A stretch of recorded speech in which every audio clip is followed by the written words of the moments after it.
Greg Marchand here with your March chores for you auto repair shop owners. Here's what you should be focused on in the month of March. All right, now for some of you, March can start to get a little bit busy depending on where in the country you are. For others, you're still in the doldrums of winter and things are still a little bit slow, although maybe you're getting some tax return money trickling in now and people are spending it on their automobiles. What I want you to do in March is the same thing you were doing in February. You're focused on that schedule. You're focused on bringing in a certain number of automobiles every single day. And if you have a slot left on the schedule, try to fill it up.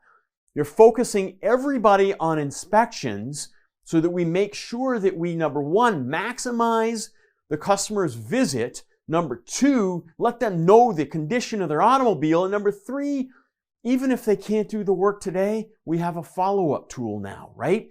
Now, as part of all of that, in March, I want you to focus on your daily huddles. I want you to begin having some daily huddles. So these are just 5-minute meetings every morning, focused on here's what's going down today, here's what's left over, the carryover stuff from yesterday, here's our billable hour goals or our production goals or whatever the goals may be, and take 5 minutes and focus everybody on the work they're doing today.